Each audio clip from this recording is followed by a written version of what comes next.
अस्सलामु अलैकुम वरहमतुल्लाहि वबरकातुहू। इन्नल हम्दुलिल्लाह नहमदुहु व नस्तईनुहु व नस्तगफिरुहु व नऊज़ु बिल्लाहि मिन शुरूरि अनफुसिना व मिन सय्यिआति अमालिना। मैं यहदिहिल्लाहु फला मुदिल्ल लहु व मन युद्लिल फला हादिय लहु व अशहदु अन ला इलाहा इल्लल्लाहु वहदहु ला शरीका लहु व अशहदु अन्ना मुहम्मदन अब्दुहु व रसूलुहु सल्लल्लाहु तआला अलैहि व अला आलिहि व सहबिहि व सल्लम तस्लीमन कसीरा। अम्मा बाद फ़क़द क़ाल इमामुल बुख़ारी रहमहुल्लाहु तआला बाबु तबकीर लिल ईद व क़ाल अब्दुल्लाह इब्न बुसरिन रज़ियल्लाहु तआला अन्हु इन कुन्ना फ़रगना फ़ी हाज़िहि साअति व ज़ालिका हिना तस्बीह। क़ाल हद्दसना सुलैमान इब्न हर्ब क़ाल हद्दसना शुअबा अन ज़ुबैद अन अश-शाबी अन अल-बरा क़ाल ख़तबना नबी सल्लल्लाहु अलैहि वसल्लम यौमन नहर फ़क़ाल इन्ना अव्वल मा नब्दअ बिही फ़ी यौमिना हाज़ा अन नुसल्लिय सुम्मा नरजिअ फ़ननहर फ़मन फ़अल ज़ालिक फ़क़द असाब सुन्नतना व मन ज़बह क़ब्ल अन युसल्लिय फ़इन्नहु लहमुन अज्जलहु लिअहलिहि लैसा मिनन नुसुक फ़ी शै। फ़क़ाम ख़ाली अबू बुरदा इब्न नियार फ़क़ाल या रसूलल्लाह इन्नी ज़बहतु क़ब्ल अन उसल्ली व इंदी जज़अतुन खैरुम मिन मुसिन्नह क़ाल इजअलहा मकानहा औ क़ाल इज़बहहा वलन तजज़िया जज़अतुन अन अहदिन बादक। মহান আল্লাহর সমস্ত প্রশংসা, সালাত এবং সালাম নাজিল হোক প্রিয় নবী সাল্লাল্লাহু আলাইহি ওয়াসাল্লামের উপর।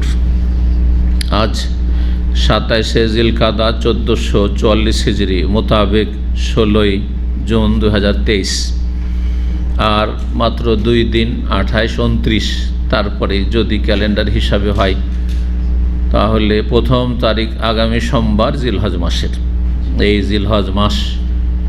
জিলহজ মাসের বিশেষ করে প্রথম 10টি দিন আর তারপরে 3টি আইয়ামে তাশরিক, এগুলি খুব ফজিলতের দিন। আর আজকের ভাগ্যক্রমে আমাদের সৌভাগ্য যে সহিহ বুখারীর দার্সগুলো এই 10টি দিন সম্পর্কে আসছে, কিন্তু হ্যাঁ, আমরা ইচ্ছা করে কিন্তু এখানে পৌঁছেনি, কিন্তু ধারাবাহিক আমরা ঈদের আলোচনা চালাচ্ছি, এসে পড়েছে ওই বিষয়টি। তো এই অধ্যায়ের পরে ইনশাআল্লাহ তাআলা সেই বিষয়গুলি আসছে। তো আমাদের সহিহ বুখারী ধারাবাহিক দার্স কিতাবুল ঈদাইন চলছে। ঈদাইন, 2 ঈদের পর্ব। আজকে পর্ব নম্বর 4, আর ইমাম বুখারী রাহিমাহুল্লাহর কিতাবের এই ঈদাইনের অধ্যায় নম্বর 10। বিষয়বস্তু ইমাম বুখারী রাহিমাহুল্লাহ বলছেন বাবু তাবকির লিল ঈদ। এই অধ্যায় হচ্ছে ঈদের জন্য ভোরে ভোরে যাওয়া।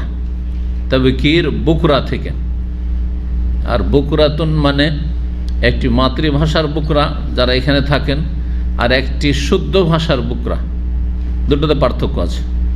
কথা বুঝতে পারছেন? আপনারা যখন কথোপকথন করেন আরবদের সাথে, তো বুকরা মানে কি? আগামীকাল, তাল বুকরা বলে না? আপনার কাজ ওই দিন করে দিবে না, কি বলে এটা একটা ভাষা এদের, তাল বুকরা, তাই না? বুকরা মানে আগামীকাল, কারণ আগামীকালটা শুরু হবে সকাল থেকে, সেই জন্য। কিন্তু বুকরা মানে আগামীকাল না, গাদান মানে আগামীকাল। শুদ্ধ আরবি হচ্ছে গাদান মানে হচ্ছে আগামীকাল, আর আমস মানে হচ্ছে গতকাল, আর বারেহা মানে হচ্ছে গত রাত। বোঝা গেছে? আলিয়ম মানে আজকের দিন, ঠিক আছে? আল্লাইলা মানে আজকের রাত। তো বুকরাতনের একটা মানে আঞ্চলিক ভাষা বা মাতৃভাষা, কথ্য ভাষা আরবদের। কি বুকরা মানে আগামীকাল, কিন্তু এটি কিন্তু আরবি না, মানে আরবি না মানে শুদ্ধ আরবি না, ফাসিহ বা ফুসহা, শুদ্ধ আরবি না। শুদ্ধ আরবিতে বুকরাতুন মানে ওয়াসাব্বিহুহু বুকরাতান ওয়া আসিলা। এইটা হচ্ছে বুকরা, কোরআনে কারিমে আছে। ওয়াসাব্বিহুহু, আল্লাহর তাসবিহ পাঠ করো, গুণগান করো, পবিত্রতা ঘোষণা করো। বুকরাতান ওয়া আসিলা মানে কি? সকাল বিকেল। বুকরা মানে সকাল, আর আসিলা মানে বৈকাল। বুঝা গেছে? তারপরে বুকরাকে এবকার বলা হয়েছে, বিল আশি ওয়াল এবকার। তাসবিহ করো, সকাল, আশি মানে বৈকাল, আর এবকার মানে সকাল। জি, এই জন্য নবী সাল্লাল্লাহু আলাইহি ওয়াসাল্লাম দোয়া দিয়েছেন সকালবেলা যারা কাজে কর্মে বেরিয়ে যায়, সকালে সকালে না ঘুমিয়ে, কাজ আছে, রুজি রোজগারের চিন্তা আছে, সকালে ঘুমায় না। সকালে ঘুমালে গাফিলতি হয়ে নেবে। একমাত্র ঘুম পুরা হয় না যাদের রাত্রে, বেশি রাত ডিউটি করছেন, আর তারপরে আপনার অসম্পূর্ণ ঘুম। অসম্পূর্ণ ঘুম নিয়ে তো আর সুস্থ থাকা যায় না, যার ফলে যতটা ঘুমালে আপনার ঘুমটা কমপ্লিট হয়ে যায় 5 থেকে 7 ঘন্টা, খুব বেশি 8 ঘন্টা, 8 ঘন্টার বেশি না, 6 ঘন্টার কম না, এটা হচ্ছে নর্মাল ঘুম। ইমাম ইবনে কাইয়িম রাহিমাহুল্লাহ বর্ণনা করেছেন 8 ঘন্টার বেশি যারা ঘুমায় তারা ক্ষতিগ্রস্ত, 6 ঘন্টার পয়েন্দা কম, বিশেষ করে 5 ঘন্টার কম যারা ঘুমায় তারা ক্ষতিগ্রস্ত। জি, প্রয়োজনে লেখাপড়া, হার্ড পরিশ্রম আছে, আপনার পরীক্ষা আছে, ইত্যাদি আছে, সেটা আলাদা কথা। কিন্তু গোটা সারা বছরের আপনি নিয়ম বানিয়ে নিয়েছেন 4 ঘন্টা 5 ঘন্টা, না না, এটা আপনার জন্য স্বাস্থ্যের জন্য উপকারী নয়। এখন চলে যাচ্ছে রক্তের গরম আছে, পরে ক্ষতি হবে। ঠিক ওই রকমই 8 ঘন্টার বেশি যারা ঘুমায়, যেদিন পেয়েছে নাকে তেল দিয়ে ঘুমিয়ে গেছে, ছুটি পেয়েছে জুমার দিন, এই যে ঈদের ছুটি পাবে, আরে কি ঘুমার ঘুম, গোটা বছরের ঘুম উঠিয়ে এনে কফিল ঘুমাইতে দেয়নি, তাই না? এরা ক্ষতিগ্রস্ত। ভালো কাজ আছে, এবাদতবন্দি করেন, আরে জিকির আজকার করেন, কোরআন তেলাওয়াত করেন, নেকির কাজ করেন, আপনি নফল নামাজ পড়ে উঠে জোহর পর্যন্ত ঘুমাইলে তার সালাত দোয়া পড়তে পারলেন না, আপনি হতভাগ। তো নবী সাল্লাল্লাহু আলাইহি সাল্লাম সকালবেলা যারা কাজে কর্মে বেরিয়ে যায় তাদেরকে দোয়া দিয়েছেন, সকালবেলায় বেশি বরকত। বুরিকা লি উম্মতি ফি বকুরিহা, আল্লাহুম্মা বারিক লি উম্মতি ফি বকুরিহা, আল্লাহ আমার উম্মতের সকালবেলায় বরকত দান করো। যারা দিন মজুর করেন, সকালে যদি ঘুমিয়ে 10টার সময় যায়, তার পাবে কাজ? সকাল সকাল রাস্তায় দাঁড়িয়ে থেকেছিল ওই ফ্রি ভিসাওয়ালারা, দাঁড়িয়ে থাকে না, মাসরি বেশি থাকে আর আমাদের বাঙালি বেশি থাকে, অন্যরাও কিছু থাকে হয়তো, এই দাঁড়িয়ে থাকে। এক সময় তো 500, 700, 1000 করে দাঁড়িয়ে থাকতো, আর যখন একটু কড়াকড়ি হইলো তখন এখন কমে গেছে একটু, তারপরও দেখা যায়। জানেন আপনারা কোথায় পাওয়া যায় এদেরকে? তো ওখানে এসে যেমন লোকজন যাদের প্রয়োজন কাজকর্মের লোকের ওরা নিয়েও যায়, তেমনি আবার উঠিয়েও নিয়ে যায়। জানেন না? এটা জানা নাই মনে হয়। যে অনেকে আসে সিভিলে, আমার কাছে কাজ আছে, চল উঠিয়ে নিয়ে গিয়ে সফর জেলে ঢুকিয়ে দিল। সতর্ক সাবধান। সুতরাং দুনিয়ার ক্ষেত্রে সতর্ক সাবধান করছি। কি বলছিলাম? সকালবেলা কাজকর্ম পাওয়া যায়, সকালবেলা তাড়াতাড়ি কাজ হয়ে যায়, সকালবেলা মন মানসিকতা ভালো থাকে। যে ডিউটি করেছে, যার অফিসে কাজ নিতে যাবেন, তারও মন মেজাজটা সকালবেলা ভালো আছে। কাজ করতে করতে মনটা এত ভিতর খারাপ হয়ে আছে, মেজাজ খারাপ হয়ে আছে, আর সেই সময় সকাল 10টা, 11টা, 12টায় বা বিকালবেলা আপনি কাজে যাচ্ছেন, এমনি তার কাজ করে করে এত কাজের চাপ, অফিসারের মাথা খারাপ হয়েছে, মেজাজ গরম হবে না? একটুতেই মেজাজ গরম হবে, ও কোন রকম করে বিদায় করার চেষ্টা করবে। বিভিন্ন দিক থেকে দেখবেন যে সকালবেলাতে বরকত আছে অন্য সময়ের তুলনায়। যাই হোক, কথা বাড়িয়ে দিলাম। তো এখানে তবকির এই যে বকুর থেকে বা বকুরা থেকে, মানে সকাল, ভোরে সকাল সকাল, ঈদের সালাত সকাল সকাল পড়ে নেওয়া, ভোরে পড়ে নেওয়া, মানে সূর্য ওঠার 15 মিনিট পরে, যখন ইশাকের সালাতের বৈধতা চলে আসে, সূর্য পুরাপুরি ক্লিয়ার উঠে গেছে, এতে 13 থেকে 15 মিনিট লাগে। সৌদি আরবে একেবারে আউয়াল ওক্ত, এটা হচ্ছে ঈদের সালাতের আউয়াল ওক্ত, তার আগে নয়। সূর্য ওঠার কেউ 5 মিনিট 2 মিনিট পরে পড়ে নিল না, আউয়াল ওক্ত না, সময়ের আগে পড়ে নিল, অপছন্দনীয় ওক্তে পড়ল। কিন্তু কেউ যদি 15 মিনিট পরে পড়ে, তাহলে আউয়াল ওক্তে ঈদের সালাত পড়ল। বিশেষ করে ঈদুল আজহা একেবারে আউয়াল ওক্তে পড়বে। ঈদুল ফিতরের ক্ষেত্রে যদি দেখা যায় যে যারা ঈদুল ফিতর আসছে তারা সকালবেলা সাধারণত ফিতরা দিয়ে থাকে, যেমন আমাদের দেশে, তাহলে কিছুটা সময় দেওয়া উচিত, বিলম্ব করা উচিত। এই ক্ষেত্রে আরও আধা ঘন্টা দেন, 1 ঘন্টা দেন, এইভাবে সূর্য ওঠার পরে 1 ঘন্টা সময় দিলেন, তাতে ফিতরা দিয়ে চলে আসবে। এটা সবচেয়ে উত্তম সময়, যেহেতু ফিতরা দেওয়া ঈদুল ফিতরের ক্ষেত্রে। কিন্তু যেখানে যারা রাতে দিয়ে দিচ্ছে, বা ওখানকার লোকেরা সেখানে, যেমন এখানে রাত্রি দিয়ে দিচ্ছে, 1-2 দিন আগেই দিয়ে দিচ্ছে, 2 দিন, তার বেশি আগে না। যেমন আমাদের দেশে অনেকে 15 দিন 20 দিন আগে ফিতরা দিয়ে বসে আছে, ওই সব ফিতরা হয় না।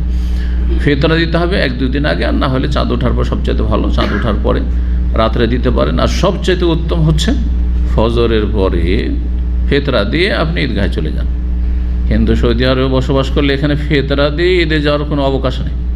হ্যাঁ, বরং ওই মসজিদ থেকে ছুটতে হবে, বা মসজিদে যদি ঈদ হয় ওখানে বসে থাকতে হবে, তাই না? জি। তো আউয়াল ওয়াক্ত, শেষ ওয়াক্ত ঈদের কে বলতে পারে? শেষ ওয়াক্ত 10টা, 10:30। এমন কোনো শরীয়তে আছে 10টা, 10:30 মাপকাঠি আছে নাকি টাইম টেবিল ঘড়ির? হ্যাঁ, কোরআন হাদিসে ওইসব টাইম টেবিলের কথা। এই ঘড়ি তো নতুন। হ্যাঁ, যে বলবে হাত তুলবে। হ্যাঁ হ্যাঁ, সূর্য মাথার ওপর আসার আগ পর্যন্ত। সূর্য মাথার উপর চলে এসছে, নিষিদ্ধ সময় চলে এসছে, আর তারপরে জাওয়াল হয়ে গেছে, তো আর সময় নেই, সময় শেষ হয়ে গেছে। এই জন্য এর আগে কয়েক সপ্তাহ আগে বলেছি যে কোনো ব্যক্তি যদি চাঁদ হয়ে গেছে, এটা তো ঈদের দিন, এই তো রমজানের 30 তারিখ নয়, খবর পেয়েছে মাথার ওপর থেকে সূর্য ঢলে যাওয়ার পরে কোনো গ্রামের লোকেরা, কোনো শহরের লোকেরা, তাহলে সেই দিন তারা রোজা বাধ্যতামূলক ছেড়ে দিবে, কারণ সেটা রমজান নয়, কিন্তু ঈদ করতে পারবে না, কারণ ঈদের সলাতের সময় শেষ হয়ে গেছে, চলে গেছে। আর এই সময় জোহর পরে ঈদ কবুল হবে না, ঈদের সলাত। বুঝতে পেরেছেন? তাহলে শুরু শেষ জেনে নিলেন, যত তাড়াতাড়ি পড়বেন তত উত্তম। জি। তো এই জন্য ইমাম বুখারী রাহিমাহুল্লাহ অধ্যায় কায়েম করেছেন বাবুত তাবকির লিল ঈদ, ঈদের জন্য ভোরে ভোরে চলে যাওয়া। ফজর পড়েছেন, সূর্য উঠেছে, আর সূর্য ওঠার সাথে সাথে চলে যান। এমনকি আপনার রাস্তায় সময় লাগবে, অথবা মসজিদে এত ভিড়, আমি ভিতরে একটু জায়গা নিতে চাই ঠান্ডায়, সুতরাং ফজর পড়ে বসে যান।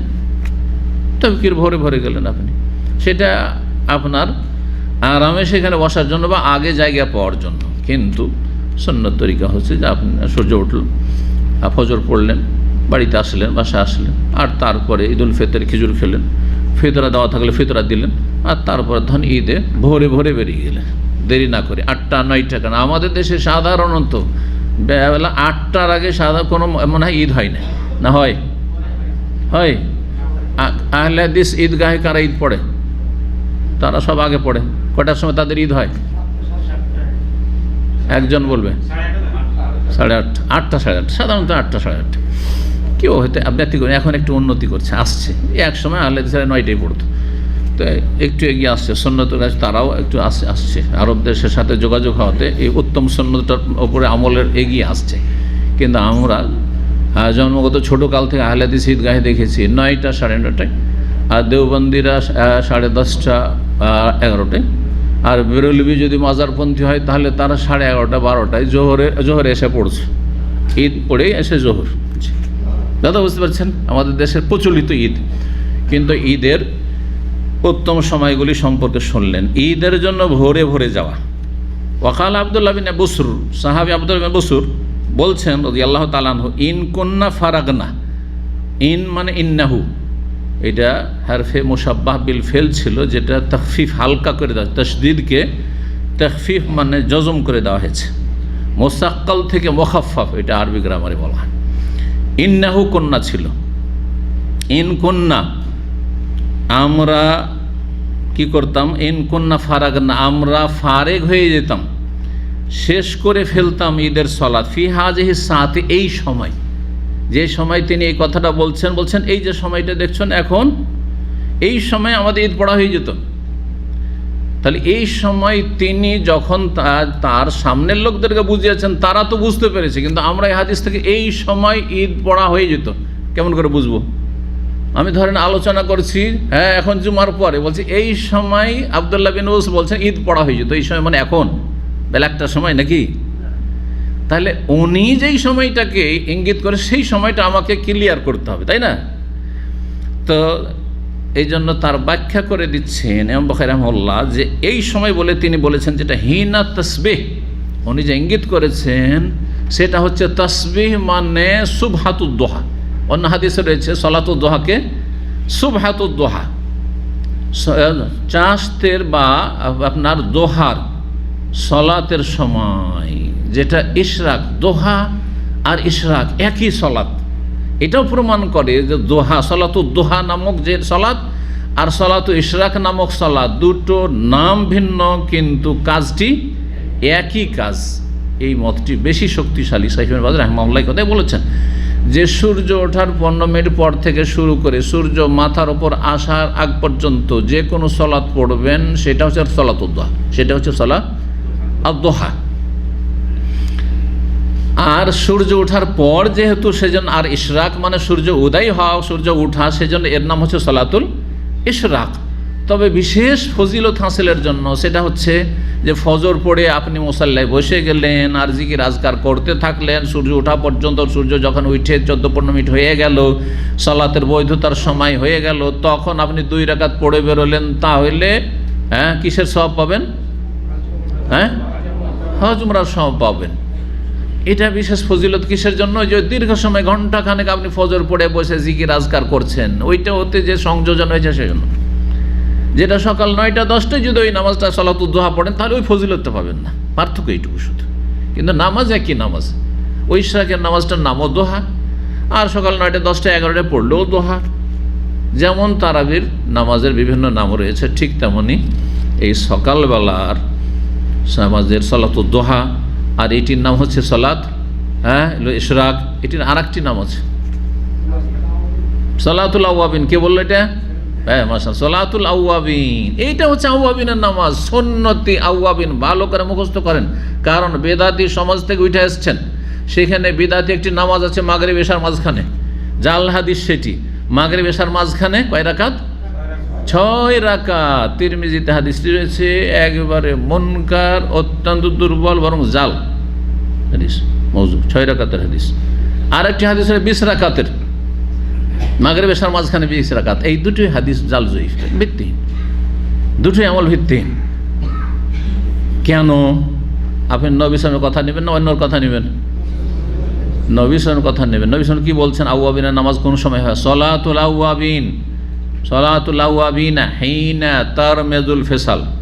আওয়াবিনের সলাত, আল্লাহ অভিমুখী। আওয়াবিন মানে যারা আল্লাহ অভিমুখী, আল্লাহর দিকে যারা ঝাঁপিয়ে পড়ে, আওয়াবিন।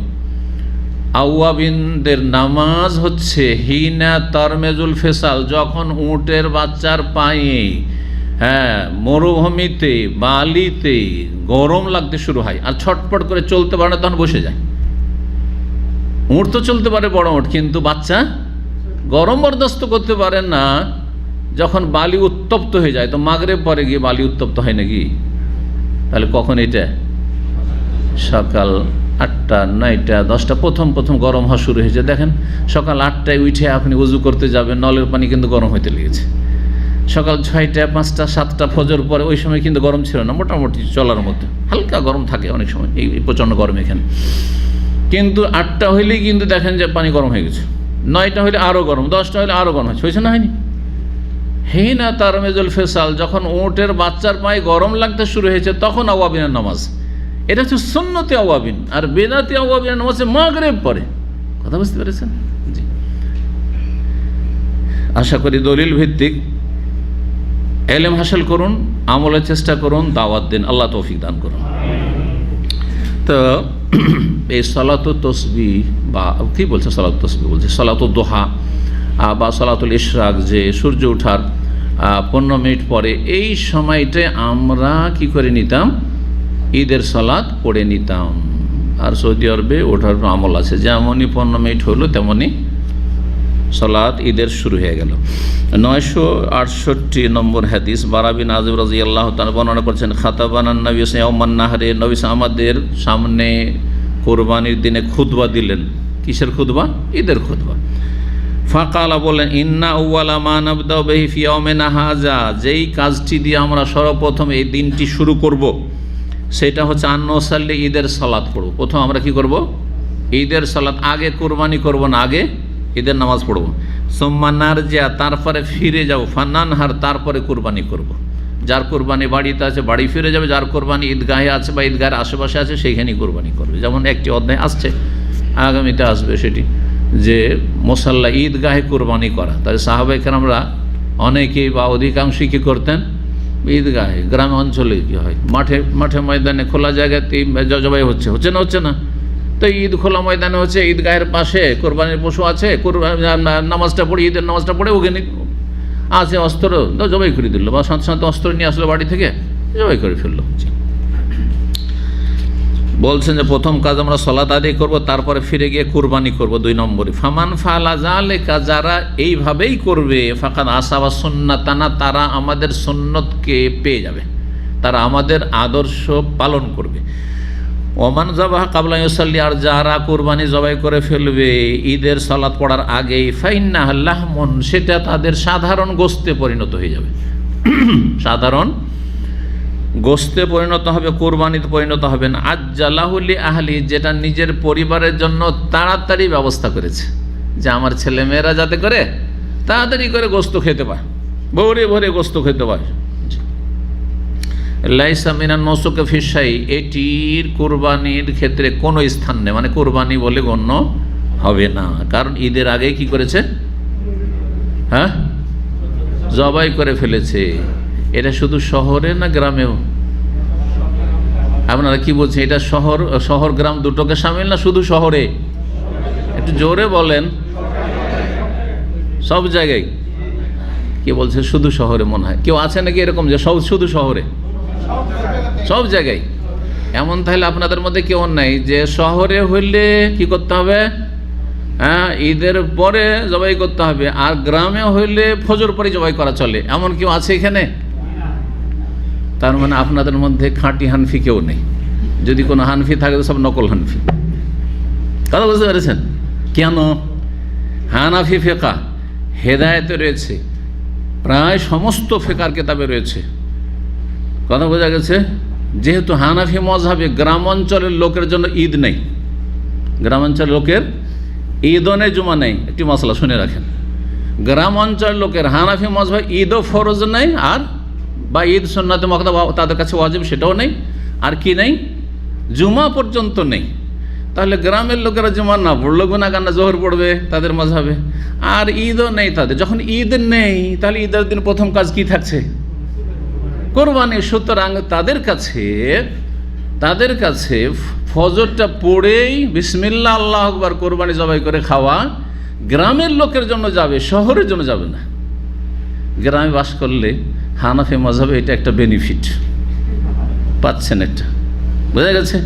আচ্ছা, গ্রামে যদি বাস না করতো, আজকাল তো গ্রামে বাস করতে চান না, কারণ পয়সা হয়েছে। কি গ্রামে বাস করে? বহু ফ্যাসিলিটি থেকে বঞ্চিত হবে গ্রামে থাকলে, শিক্ষা দীক্ষা চিকিৎসা ইত্যাদি ইত্যাদি, হ্যাঁ, তার কমিউনিকেশন যোগাযোগ। সুতরাং শহরে বাস করবেন। আরও মজার কথা শুনবেন, জি, হেদায়েত রয়েছে বহু, তাদের প্রসিদ্ধ ফিকহের কিতাব রয়েছে। ওয়াহিলাতুল মাসরি, মাসরি মানে শহরের অধিবাসী, মাসরি মানে মেসরের লোক না, কিন্তু মেসর বলা হয় আরবিতে, মেসর বলা হয় সিটিকে। মদিনা মানেও সিটি হয় আর শহর, আর মেসর মানে কি হয়, শহর হয়। বলছে হিলাতুল মাসরি, শহরের বাসিন্দার জন্য একটা হিল্লা আছে। যেমন বউ হালাল করা একটা হিল্লা হানফি মযহাবে আছে না? 3 তালাক দিয়ে দিল, একসাথে 3টা গুলি ছেড়ে দিল, গেল, হারাম হয়ে গেল, এখন বউকে তো ছাড়া যাবে না। হ্যাঁ, কি করে, ওকে ছেড়ে আমি থাকতে পারি না, সে আমাকে ছেড়ে থাকতে পারে না, তখন কি করে? হিল্লা, যে বাবা রে তুই একটু বিয়ে কর, বন্ধু, হ্যাঁ তুমি কি করো, শুধু বন্ধুকে দেয় না, ইমাম সাহেবারও হিল্লা করে, হালাল করে। মজার গল্প না বললেও হয় না।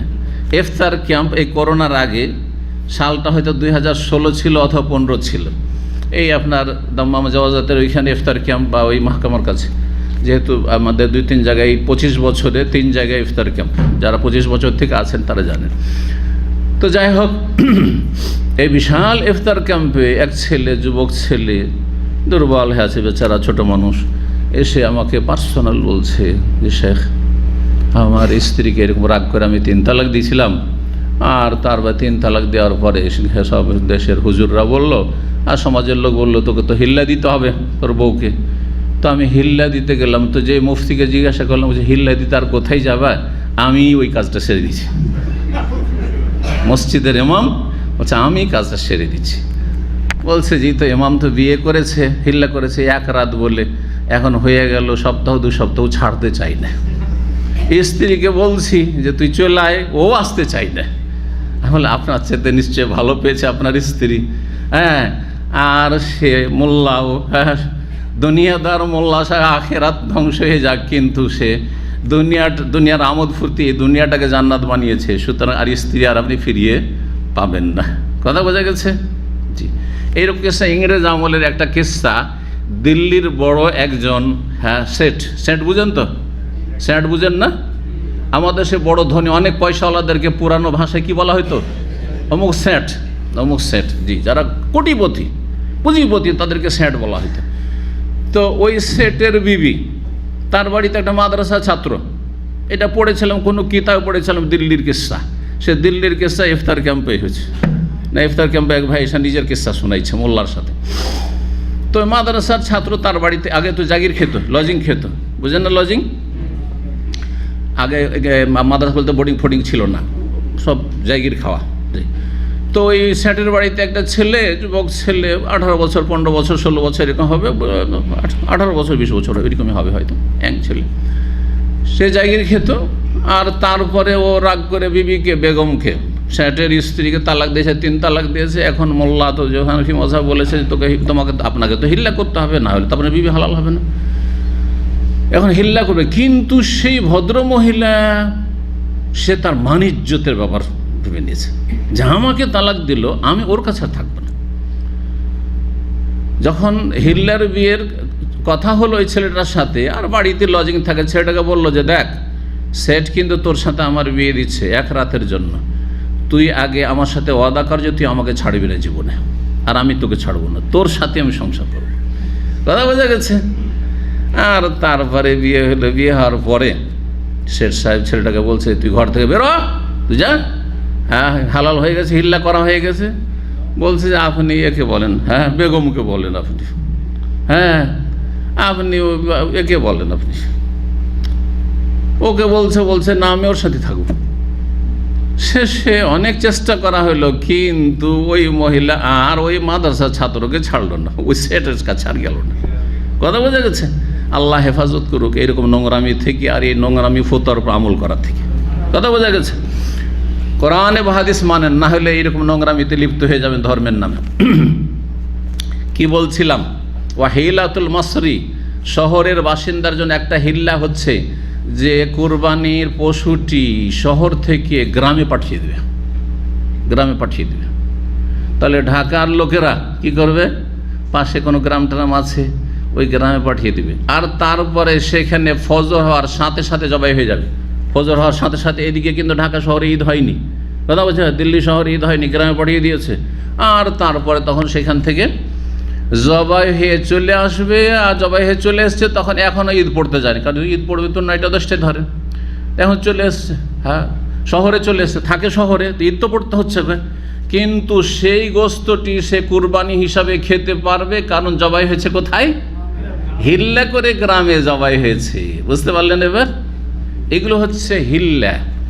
এই জন্য ইমাম বুখারী রাহিমাহুল্লাহ সেই জামানায় এই যে ভণ্ডামি হিল্লার খণ্ডন করার জন্য একটি অধ্যায় কায়েম করেছেন। আল্লাহ যদি সুস্থ রাখেন, হায়াত রাখেন, তৌফিক দান করে, দোয়া করেন, তো বুখারীতে ইনশাআল্লাহ তাহলে সেই চ্যাপ্টারটা পড়ে, কিতাবুল হেয়াল, একটি পর্ব আসবে হিল্লার পর্ব। মেলাগুলো মজহাবের দোহাই দিয়ে হিল্লা, বিবি হালাল করার হিল্লা, আর তারপরে কুরবানি ও ফজর পরে করার হিল্লা, আর ব্যবসা, হারাম ব্যবসাকে হালাল করার হিল্লা।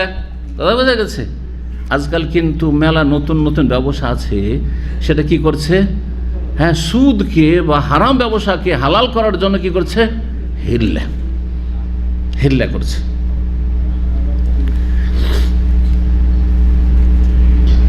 তো আল্লাহ হেফাজত করুন। কি বলতে গিয়ে বললাম যে হাদিসে এসছে যে যদি কেউ সালাতের আগে জবাই করে দেয় কুরবানি, তো কুরবানি হবে? ঈদের আগে কেউ যদি জবাই করে দিতে হবে না, সে শহরের লোক অথবা গ্রামের লোক হবে। জি, এই আর গ্রামের লোকের ওপর জুমা নেই, ঈদ নেই, এই মর্মে আলী রাদিয়াল্লাহু তাআলা আনহু থেকে তারা যারা বলছে তাদের জুমা নেই, ঈদ নেই, তারা একটি আসার পেশ করে, সেটি সহি নয়। আর যদি সেটা সহি ধরে নেওয়া যায়, তাহলে তার ব্যাখ্যা অন্যরকম। এই ব্যাখ্যা নয় যে আসলি জুমা নেই, একবারে গ্রাম বাস করি। তারপর আজকালকার গ্রাম না, সেই বেদুইন যারা হয়েছে মরুভূমিতে, সেই ক্ষেত্রে ফিট করা যেতে পারে। যে খিমাতে 2-4 জন লোক থাকছে, তো ওখানে কোথায় না মসজিদ আছে, না সেখানে জনবস্তি আছে, কিছুই নেই। আজকে আছে বকরি ছাগল নিয়ে আছে, সেখানে পানি আছে, ঘাস আছে, ঘাস শেষ পানি শেষ, সেখান থেকে অন্য জায়গায় চলে গেল। তাদের জমা নেই, তাদের ঈদের কথা, ঈদ নেই, সেটা ভিন্ন বিষয়। কিন্তু আমাদের দেশের গ্রামগুলিতে সব কিছু মোটামুটি পাওয়া যাচ্ছে। মসজিদ আছে 200-400-500 এক এক গ্রামে বসবাস করে মানুষ, বসবাস করে বাড়ি, হ্যাঁ। আর তাতে এক এক বাড়িতে কতজন আছে? আর বলবেন যে না না এখানেও ঈদ নেই, এখানে জুমা নেই। আশ্চর্য কথা। হ্যাঁ, লা জুমাতা ওয়ালা তাশরিকা ইল্লা ফি মিসরিন জামাইন, আসারটি বলেই দিই। তারা দলিল পেশ করছে লা জুমাতা ওয়ালা তাশরিকা ইল্লা ফি মিসরিন জামাইন, জুমা নেই আর তাশরিক মানে ঈদ নেই। ঈদ নেই, ঈদের দিন নেই, আমি তাশরিক নেই, ঈদ নেই। একমাত্র কোথায় রয়েছে? এমন শহর যেটা জামে শহর। মেসর মানে শহর, এমন শহর যেই শহরে মোটামুটি সব কিছুই পাওয়া যায়, অ্যাভেলেবেল। এটা হল মসরিন জামে। এটি আলী রাদিয়াল্লাহু তাআলা আনহু থেকে বর্ণনা করা হচ্ছে। প্রথম কথা, এটি নবী সাল্লাল্লাহু আলাইহি ওয়াসাল্লামের কথা নয়। 2 নম্বর কথা, খলিফায়ে রাশেদ থেকে সহিহ সূত্রে প্রমাণিত কিনা এর কোনো প্রমাণ নেই। 3 নম্বর কথা, যদি সেটাকে ধরে নেওয়া হয় যে আলী রাদিয়াল্লাহু তাআলা থেকে বর্ণিত, তাহলে তার অর্থ হচ্ছে যে জুমার মতো জুমার, ঈদের মতো ঈদ শুধু শহরেই হয়ে থাকে। গ্রামাঞ্চলে কয়টা লোক বাস করে? গ্রামাঞ্চলে ভালো আলেম পাওয়া যায় না, যে একজন ভালো একটা খুতবা দিবে, হ্যাঁ, ভালো একটা আলোচনা করবে, ভালো সুন্দর সুন্নত মতো ইমামতি করবে, এইরকম লোক পাওয়াটা খুবই মুশকিল। কিন্তু শহরে অ্যাভেলেবেল, তাই না? তো হয়তো এইগুলো বোঝানো হয়েছে। আর তখনকার কথা, তখন ওই রকমই ছিল। ধরেন 10টা লোক এখানে বাস করে, আর সেখানে যদি মনে করেন নামাজের ব্যবস্থাও থাকে, তো সেখানে কোথায় ওখানে এলমের চর্চা করতে রয়েছে। বহু গ্রাম রয়েছে এখনও, যেসব গ্রামে মক্তব পর্যন্ত নেই, হ্যাঁ, কোরআন শিক্ষার কোনো ব্যবস্থা নেই। কিন্তু আপনি শহরে সব কিছু আছে না নেই? তো হতে পারে তিনি বলতে চাইছেন যে সত্যিকারের জুমার মতো জুমা শহরে হয়ে থাকে, যেখানে ভালো ব্যবস্থা আছে, ভালো ইমামের ব্যবস্থা আছে, ভালো মসজিদ আছে, ভালো পরিবেশ আছে, এইরকম ঈদের মতো ঈদ শহরে। এইটা হচ্ছে উদ্দেশ্য। তারপরে মেসর বলা হয় কোন শহরকে? এই নিয়ে ফুকাহে কেরামদের কাছে একটি বড় বিষয়। মেসর এমন শহরকে বলা হয়, তারা বলেছে যেই শহরে ইসলামী আইনের বাস্তবায়ন আছে। তাহলে সেটাই যদি হয়, তো আজকে পৃথিবীতে সৌদি আরব ছাড়া ইসলামী আইনে তো বাস্তবায়নই নেই। চোরের হাত কাটা আছে কোথাও পৃথিবীতে? যখন চোরের হাত কাটা নেই, কেসাস নেই, রজম নেই, হ্যাঁ, তারপরে বেত্রাঘাত নেই জেনাকারীর, হ্যাঁ, মদখোরের শাস্তি নেই, দণ্ডবিধান নেই, ইত্যাদি ইত্যাদি, এসব যখন নেই, তাহলে সেটা মিসর নয়। তাহলে কি বলবেন যে আমাদের দেশের শহরগুলোতে ঈদ নেই তাহলে, আর জুমা নেই? কেউ বলবে? এই জন্য হানাফি মযহাব পরে তখন তাদের ফতোয়া পরিবর্তন করে বলছে, যেহেতু এখন অমঙ্গল বালওয়া, আর চলবে না এই ফতোয়া দেওয়া, সুতরাং আমাদের দেশে ইসলামী আইনের বাস্তবায়ন না থাকলেও জুমা পড়তে হবে, আর কি করতে হবে? ঈদ পড়তে হবে। এই জন্য তারাও কিন্তু গ্রামে গঞ্জে ঈদ পড়ে, কিন্তু তাদের কিতাবে রয়েছে এইরকমই। জি,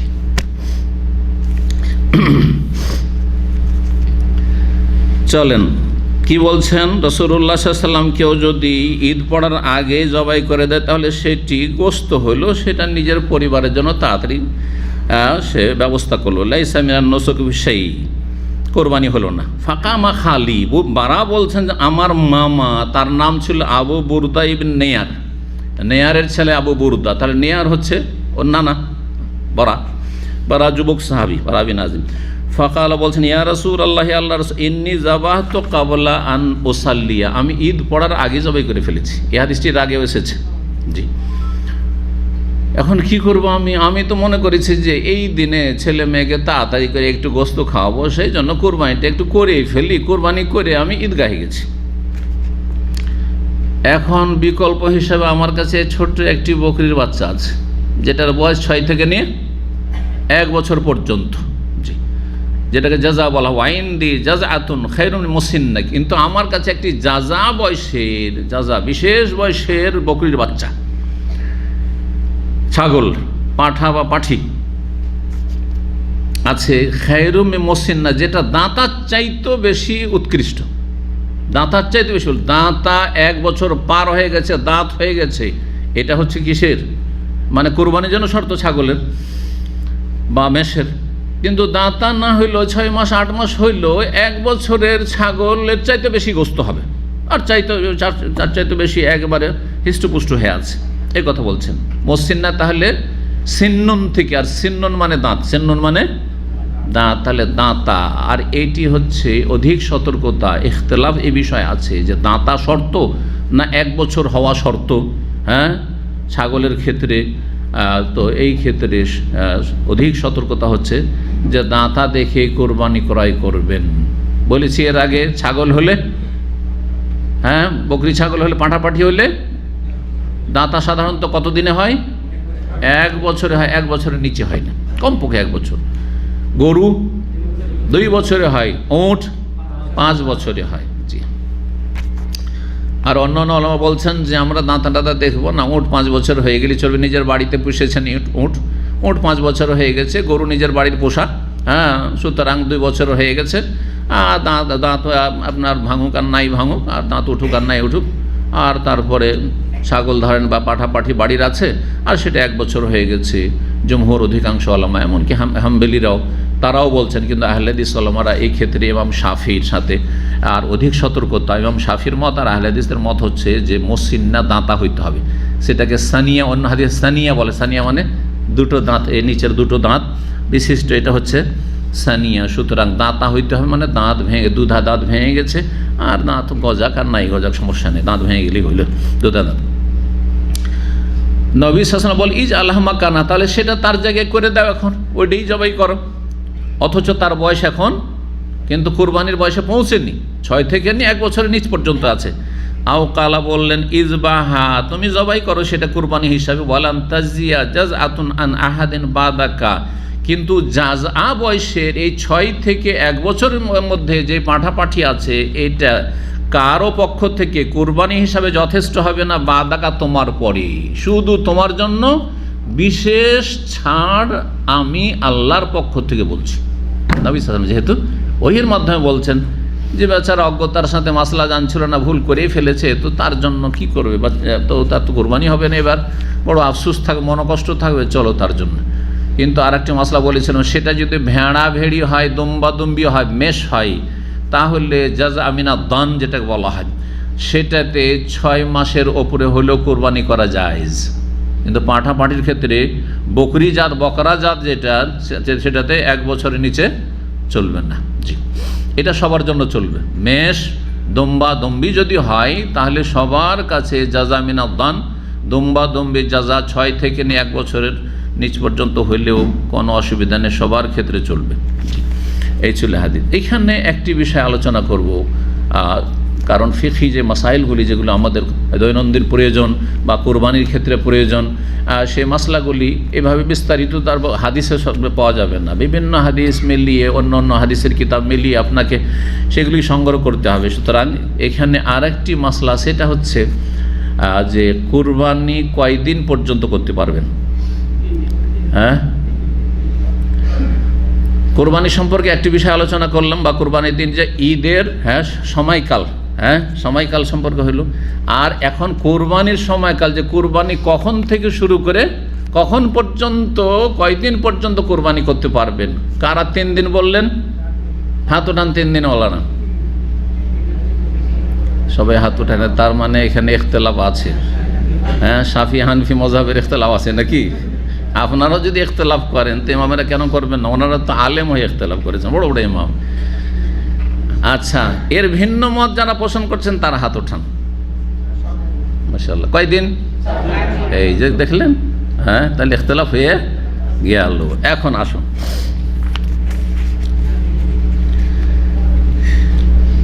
কোরবানি কয়দিন পর্যন্ত করতে পারবেন? সে হাজি সাহেবেরা হন অথবা নিজের বাড়ির কোরবানি, উযহিয়ার কোরবানি হোক, বাড়ির কোরবানি, অথবা হাজি সাহেবদের হাদির কোরবানি হোক, মেনার মাঠের কোরবানি, দুটোর ক্ষেত্রে এই মাসলা প্রযোজ্য। এই ক্ষেত্রে সঠিক মত হচ্ছে যে কোরবানির সময়কাল হচ্ছে 4 দিন। 10 তারিখ ইয়ামুন নাহার, যার দিনই হচ্ছে জবাইয়ের দিন। ইয়ামুন নাহার মানে জবাইয়ের দিন, কোরবানির দিন, এই জন্য এটাকে বকরা ঈদ বলা আমাদের দেশে। আর 11 তারিখ, 12 তারিখ, 13 তারিখ, 3টেই যেহেতু আইয়ামে তাশরিক, তাহলে 3টের মধ্যে একটা দিন কেন বাদ দিবেন? আর আইয়ামে তাশরিক সবগুলি জবাইয়ের, তাহলে 3 দিন আইয়ামে তাশরিক হলো তাশরিকের দিন, আর একদিন হচ্ছে ঈদের দিন, টোটাল 4 দিন, এই মতটি বেশি সহি। জিলহজ মাসের 10, 11, 12, 13 এই 4 দিন কোরবানি করতে পারবেন।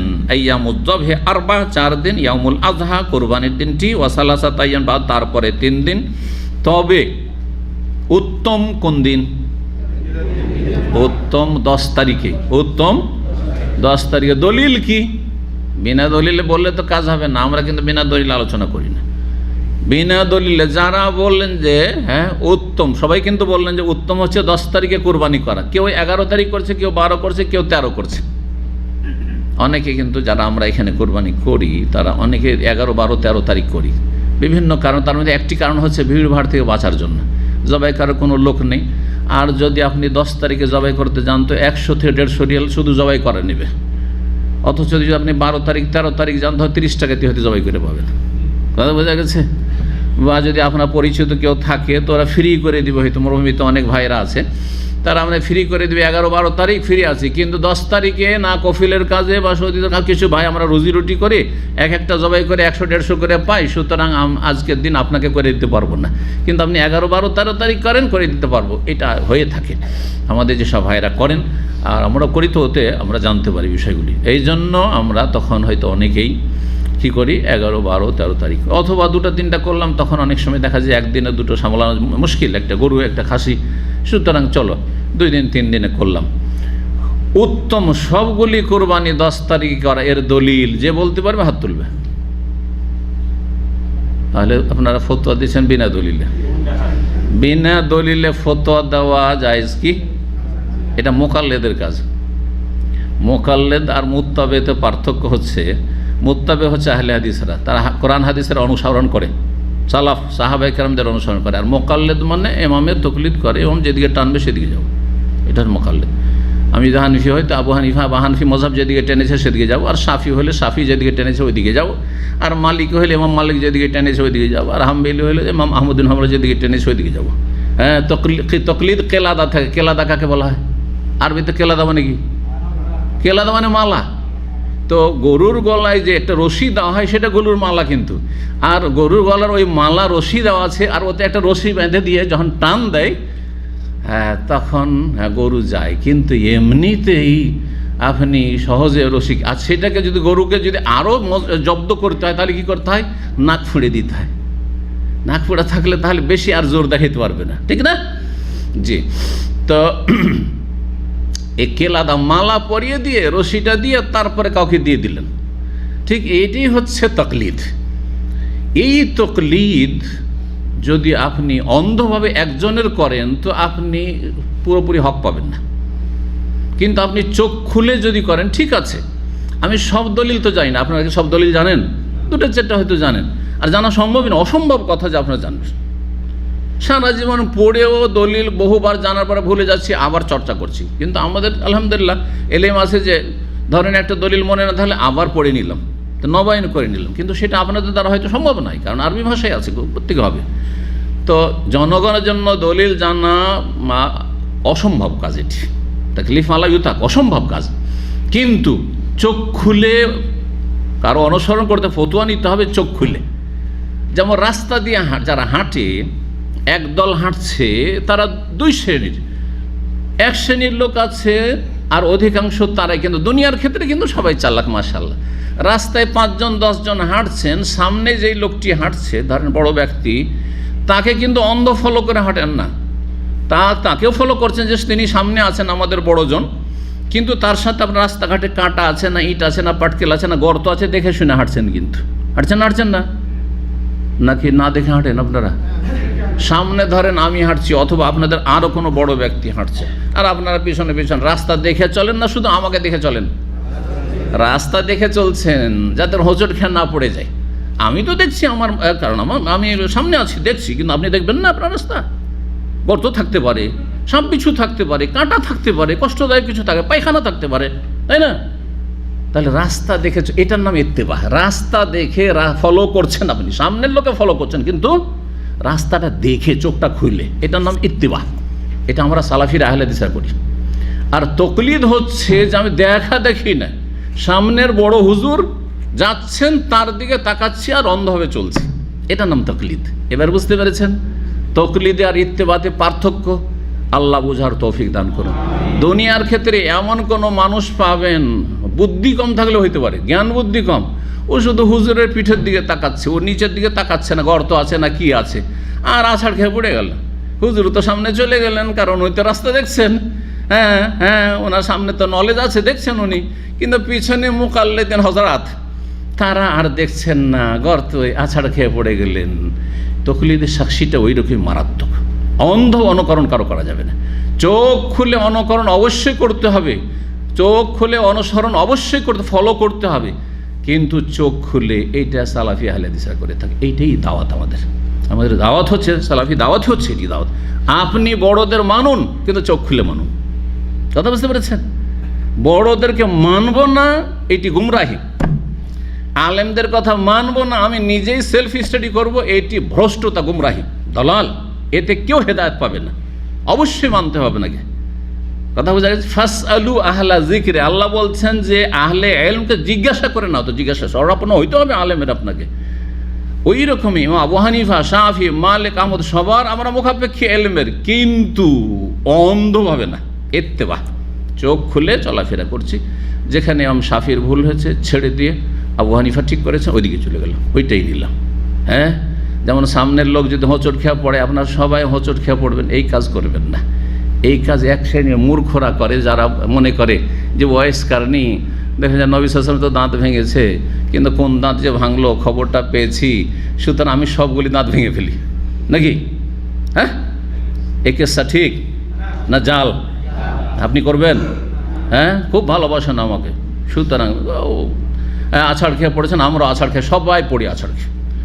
পীরের মুরিদরা তাই করবে। পীর সাহেবের দাঁত ভেঙেছে, আপনারা দাঁত ভেঙে দেন সবাই, একটা করে ভাঙেন, একটা ভেঙেছে একটা ভাঙেন। অথবা রক্তাক্ত হয়েছে, আপনারা একটু রক্তাক্ত হন, কারণ পীরের মুরিদ, তাই না? করবেন? দুনিয়ার ক্ষেত্রে তো করবেন না, তো দিনের ক্ষেত্রে কেন আপনি অন্ধভক্তি দেখাচ্ছেন? চোখ খুলে আপনি ভক্তি করুন, চোখ খুলে ভালোবাসুন, ভালো মানুষদেরকে ভালোবাসুন। বিদআতীকে ভালোবাসতে বলছি না আবার, হ্যাঁ, শিরিককারীকে যারা গুমরাহির পথে নিয়ে যাচ্ছে তাদেরকে ভালোবাসতে বলছি না, আরাম ভালোবাসা সেটা। জি, তো আসুন, তো এই ক্ষেত্রে তাহলে দুটো মত আপনারা বললেন, দুটো মতের মধ্যে সহি হচ্ছে 4 দিন পর্যন্ত কোরবানি করতে পারবেন, কিন্তু প্রথম দিন কোরবানি করা উত্তম কেন, দলিল কিন্তু এখনো হয়নি, ওখানে গিয়ে লম্বা করে দিয়েছি। দলিলটা শুনুন। নবী সাল্লাল্লাহু আলাইহি সাল্লাম হজের ময়দানে কয়টি কোরবানি করেছেন? হ্যাঁ না, টোটাল কোরবানি 100 করেছেন। 100 কোরবানি তিনি নিজের পক্ষ থেকে করেছেন, এতে নয় যে অমুক অমুক অমর পক্ষ থেকে, অন্যদেরকে তাতে নেকিতে শরীক করেছেন আলাদা কথা, কিন্তু সবগুলি কোরবানি নবী সাল্লাল্লাহু আলাইহি ওয়াসাল্লাম নিজের পক্ষ থেকে করেছেন আল্লাহ সন্তুষ্টির জন্য, ঠিক কিনা? 100টি কোরবানি কয় দিনে করেছেন? হ্যাঁ, 10 তারিখেই করেছেন। 4 দিন পর্যন্ত জায়েজ, কিন্তু 11 তারিখে করলেন না, 12তে করলেন না, 13তে করলেন না, 10 তারিখে 100টি জবাই করলেন। জবাই করতে করতে 63টি জবাই করে নবী সাল্লাল্লাহু আলাইহি ওয়াসাল্লাম বলছেন যে আর আমি করছি না, বাকিটা আলী তুমি করে ফেলো। করলেন না? কি বোঝা গেল এখান থেকে? যে 10 তারিখে কোরবানি করা বেশি উত্তম, সেই জন্য নবী সাল্লাল্লাহু আলাইহি ওয়াসাল্লাম 100টি শুধু 10 তারিখে করে ফেলেছেন। এই জন্য আপনার 2-3টা কোরবানি থাকে, আর সেটা করে নেওয়া যদি সম্ভব হয় আর আপনি উত্তম করতে চান, তাহলে 10 তারিখে জবাই করুন, কিন্তু না জায়েজ মনে করিয়েন না। কেউ 11 করছে, 12 করছে, 13 করছে, 13 পর্যন্ত করেন, অসুবিধা নেই। সূর্য ডুবা পর্যন্ত, সূর্য ডুবে গেলে 13 তারিখের আসর পর্যন্ত না, সূর্য ডুবা পর্যন্ত, কারণ দিন হচ্ছে সূর্য ডুবা পর্যন্ত। সূর্য ডুবে গেলে আর কোরবানি চলবে না। জি, এই ক্ষেত্রে দলিলগুলো বলতে হবে। জি, আলী ইবনে আবি তালিব রাদিয়াল্লাহু তাআলা আনহু, চতুর্থ খলিফা, তিনি বলছেন আইয়ামুন নাহরে ইয়াউমুন নাহর ওয়া সালাসাতু আইয়ামিন বাদাহু, কুরবানির দিন হচ্ছে একটা হচ্ছে ইয়াউমুন নাহর 10 তারিখ, আর ওয়া সালাসাতু আইয়ামিন বাদাহু তারপরে 3 দিন, টোটাল কয় দিন হইল? আলী রাদিয়াল্লাহু তাআলা আনহু বললেন ওয়া হুয়া মাযহাবু ইমামিল আহলিল বাসরা। ইবনুল কাইয়িম রাহিমাহুল্লাহ নকল করছেন জাদুল মাদের আমরা সংক্ষিপ্তটা পড়ছি। জাদুল মাদ 2য় খণ্ড 319 পৃষ্ঠা থেকে আমি আলোচনা করছি। এই মজহাবটি হচ্ছে 4 দিনের মজহাবটি, বাসরার লোকদের, হাসান বাসরির এবং আহলে মক্কাবাসীর, আর মক্কাবাসীর যে আতা ইবনে আবি রাবিয়া প্রখ্যাত তাবী ইমাম ছিলেন, আর শাম দেশের ইমাম আউজাই রাহিমাহুল্লাহ, ইমাম ফুকাহা আহলে হাদিস, ইমাম শাফির আর ইমাম ইবনুল মুনজির, এইসব আইম্মায়ে কেরাম পছন্দ করেছেন এই মতটি যে 4 দিন হচ্ছে কুরবানির দিন। জি, দলিল এই ক্ষেত্রে নবী সাল্লাল্লাহু আলাইহি ওয়াসাল্লামের হাদিস। নবী সাল্লাল্লাহু আলাইহি ওয়াসাল্লাম কি বলেছেন? কুল্লু মিনা মানহারুন, মিনার সব জায়গায় হচ্ছে কোরবানি জায়গা। মেরার যে কোনো জায়গায় আপনি আপনার তাঁবুতে কোরবানি করে দিতে পারেন, যদি সরকার বাধা না দেয় তো আপনার খেমাতে যেখানে আছেন ওখানেই কোরবানি করতে পারেন, কোনো অসুবিধা নেই। পাথর যেখানে মারছে খালি আছে আর সেখানে আপনি কোরবানি করছেন, পারমিশন থাকলেই হলো। যেমন রাস্তাঘাটে যদি আপনার বলদিয়া পারমিশন দিত রাস্তাঘাটে কোরবানি করতে হবে, ওইরকম কোরবানি যে কোনো জায়গায় করতে পারেন। কিন্তু যেহেতু পারমিশন নেই, আইন মেনে চলতে হবে, সেই জন্য আমরা কোন জায়গায় কোরবানি করছি? যেখানে কোরবানি যায় ওই স্যালাটার হাউসে যেতে হচ্ছে, কোরবান গাহে যেতে হচ্ছে, অথবা ব্যাংকে জমা করে দেন, আপনার পক্ষ থেকে উকিল বানিয়ে দেন। সে উকিল কিন্তু এই নয় যে ব্যাংকে জমা করে টাকা দিয়ে কোরবানি হয়ে গেল, অনেকে বুঝে না বিষয়টা, মনে করেন আমি টাকা দিয়ে কোরবানি করেছি, টাকা দিয়ে আবার কোরবানি হয় নাকি? আপনার টাকাটা যে নিয়েছে সে আপনার পক্ষ থেকে ওকালতি করছে, তার উপর ফরজ হয়ে রয়েছে যত লোকের টাকা নিয়েছে সবার পক্ষ থেকে কোরবানি করবে, যদি না করে রবের কাছে আসামির কাঠগড়ে হাজিরা। বিশ্বস্ত সূত্র দিয়ে যেন কোরবানি করাবেন যারা কোরবানি করছেন। পার্সোনাল কোনো বন্ধু আছে, দিনদারও না, আল্লাহর ভয়ও নেই, ঠিক করে নামাজ পড়ে কিনা কোনো ঠিক নেই, মক্কায় থাকো ভাই, আর কোথায় কুরবানি করে বাড়াবো, তোমারও খাওয়া হবে, তুমি আমার কুরবানিটা করে দিও। আর কুরবানি করলোই না হয়তো, অথবা কুরবানি করে অনেকে কি করে জানেন? ব্যবসা করে। কোরবানির জন্য নিয়েছে আপনার কাছে 500 রিয়াল, আর 200 টাকাতে মাত্র 8 কিলো 10 কিলো গোস্ত হবে না, জবাই করে তো বাকি টাকাটা রেখে দিল। কেন তো এটা? আপনাকে এভাবে যদি জানে তো দেবে কেউ পয়সা? আমি দেবো, আপনি দেবেন? যে আমার নিল 500 বা 400 নিল আর 200 টাকার কোরবানি করলো, আরে ভাই 10-20 টাকা আপনি নেবেন, রাস্তা খরচ বা একটু পরিশ্রম করলেন, ঠিক আছে, 25-50 নেবেন, ঠিক আছে। আল্লাহ বোঝার তৌফিক দান করুন। এইরকম অনেক মুআল্লিমগুলি করে, সতর্ক সাবধান, যাদের আত্মীয় স্বজন আসছে হজে, মুআল্লিমকে দিয়ে দিচ্ছেন বেদাতি মুআল্লিম, আল্লাহর ভয় নেই, পরকালের চিন্তা নেই, পয়সা হচ্ছে তাদের মুখ্য টার্গেট। সুতরাং তাদেরকে দিয়ে আপনি কোরবানির পয়সা আমি আমাদের মুআল্লিম সাহেবকে দিয়ে দিচ্ছি, আমাদের যে এজেন্ট আছে তাকে দিয়ে দিচ্ছি, যথেষ্ট না? আল্লাহকে ভয় করে কিনা চিন্তা করতে হবে। আমি জানি এই রকম লোক তওবা করে শেষখানে বলেছে যে আমি, সে মুআল্লিম ছিল, তার ভাষা, কথা বুঝতে পেরেছেন? নিয়ে নিলাম 400-500 হাজি সাহেব সবকে নিয়ে আসতে, তাদের আমি টাকা নিয়ে নিলাম, আর টাকা নেওয়ার পরে গেলাম কোরবানি করতে, আর কোরবানি করতে গিয়ে 50টা কোরবানি করলাম, 300-350 কিছুই কোরবানি করলাম, 25-50টা জবাই করে আইলাম, আর ভালো করে রক্ত মেখে নিলাম, আর এসে বললাম এই যে তোমাদের সবার কোরবানি করে দিয়েছি। আল্লাহ শেষখানে তওবা করে, এমন মানে রোগে আক্রান্ত হয়েছিল, তওবা করে নিজে পাগলের মতো হয়ে গিয়ে এই কথাগুলি বলে গেছে। আল্লাহ যেন মাফ করেন। কিন্তু বান্দার হক, আল্লাহর হক নষ্ট করেছে আর বান্দার হক নষ্ট করেছে, অত সহজে মাফ হবে না, ভালো করে বুঝে রাখুন। জি, তো নবী সাল্লাল্লাহু আলাইহি ওয়াসাল্লাম কি বলছেন? কুল্লু মিনা মানহার, মিনার সব জায়গায় হচ্ছে নহরের জায়গায় জবাই করা যায়, কোরবানি করা যায়। ও কুল্লু আইয়ামি তাশরিকে যাবহুন, হাদিসটা শুনে রাখেন, কুল্লু আইয়ামি তাশরিকে যাবহুন, আইয়ামে তাশরিকে সবগুলি দিন হচ্ছে জবাইয়ের দিন। তার মানে এক তো 10 তারিখ জবাইয়ের দিন, আর আইয়ামে তাশরিক 11, 12, 13 এগুলো হচ্ছে কিসের দিন? জবাই করার দিন। তাহলে টোটাল কয়দিন হইল? 4 দিন। এই মতটি শক্তিশালী, এই মতটি ইমাম শাফির মত, এই মতটি আহলে হাদিস সালাফিদের মত, এই মতটি ফুকাহে হাদিস যারা মুহাদ্দিসিনে কেরাম তাদের মত, সবার মত, ইমাম বুখারী রাহিমাহুল্লাহ এই মত, সবার মত। এই মত সম্পর্কে আরও শোনেন, হাদিসটি যেটি বয়ান করলাম সহিহ না জয়ীফ জেনে নেন। আল্লামা আলবানী রাহমাতুল্লাহ সিলসিলা সাহিহার 2476 নম্বর হাদিস। যদি কেউ সিলসিলা সহিহ হাদিসের সিরিজ আল্লামা আলবানীর পড়ে তাহলে 2476 নম্বর হাদিস এটি, যে আইয়ামে তাশরিক সবগুলি দিন হচ্ছে জবাইয়ের দিন। ইমাম ইবনে উসাইম রাহিমাহুল্লাহ বলছেন এই কুরবানি সম্পর্কে, শোনেন, বলছেন কুরবানির সময়কাল সম্পর্কে, মিমবাদে সলাতুল ঈদ, ঈদের সলাতের পর থেকে শুরু করে এলা গরুবিশ শামস, সূর্য ডুবা পর্যন্ত, মিন আখিরে ইয়াউমিন মিন আইয়ামে তাশরিক, আইয়ামে তাশরিক শেষ দিন, আইয়ামে তাশরিকের শেষ দিন সূর্য ডুবা পর্যন্ত, ঈদ পড়ার পর থেকে শুরু করে 10 তারিখ একবারে কখন পর্যন্ত? 13 তারিখের সূর্য অস্তমিত হওয়া পর্যন্ত জিলহজ মাসের। বলছেন তিনি ফাতাকুন আইয়ামুজ যাবি আরবা, সুতরাং জবাইয়ের দিন, কোরবানি জবাইয়ের দিন হচ্ছে 4 দিন। ইয়াউমুল ঈদ, ঈদের দিন, বাদাস সালাত, সালাতের পর, কিন্তু সালাতের আগে নয়। ওয়া সালাসাতু আইয়ামিন বাদাহু, আর তারপরে 3 দিন। জি,